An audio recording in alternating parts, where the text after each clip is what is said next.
সোমবার মধুপুর লেম্বুতলী এলাকা থেকে দুই যুবক অকণ্ঠ মদ্যপান করে একটি গাড়ি করে নোয়াবাড়ির উদ্দেশ্যে যাচ্ছিল। এমন সময় মাখন সর্দারপাড়া এলাকা থেকে বাইক চেপে ভাই বোন মধুপুরের উদ্দেশ্যে আসছিল। মধুপুর বর্ধনপাড়া এলাকায় আসতে অপর দিক থেকে গাড়িতে থাকা মদমত্ত অবস্থায় থাকা জয়ন্ত দাস এবং বলরাম দত্ত সরাসরি সেই বাইকের সঙ্গে সজোরে ধাক্কা দেয়। বাইকে থাকা ভাই উত্তম দেববর্মা এবং বোন প্রিয়া দেববর্মা বাইক থেকে ছিটকে পড়ে যায়। মুহূর্তের মধ্যে অজ্ঞান হয়ে পড়ে প্রিয়া দেববর্মা। পরবর্তী সময়ে ঘটনাটি প্রত্যক্ষ করে এলাকার জনগণ ছুটে যায় ঘটনাস্থলে।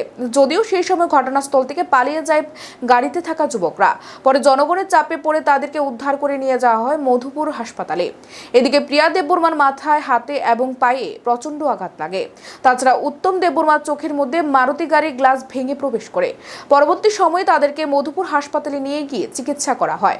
পরবর্তী সময়ে উপযুক্ত গাড়ির চালক জয়ন্ত দাস এবং বলরাম দত্তের বিরুদ্ধে মামলা দায়ের করা হয়। এদিকে এলাকার সমাজসেবী হিসেবে পরিচিতি বিদুলাল দেববর্মার কন্যা প্রিয়া দেববর্মা গুরুতর আহত হওয়াতে এলাকার মধ্যে প্রচন্ড ক্ষোভ দেখা দেয়। ঘটনা তারা গাড়ি স্পিড আয়া আপনারা লাগাই দিছে বাইকে, তারা মদ খাওয়া আর ওই বর্ধন পাড়া আর কি, তো বোনের পা আর ইঞ্জুর আর হাতও ইঞ্জুর। তো আমরা মীমাংসার কথা বলছিলাম, তারা পায় না। তো কালকে রাত্রে তারা কিছু মীমাংসা করবো, তো আজকে সকালে মীমাংসা হইতো না, তো আমরা কেসও দিছি।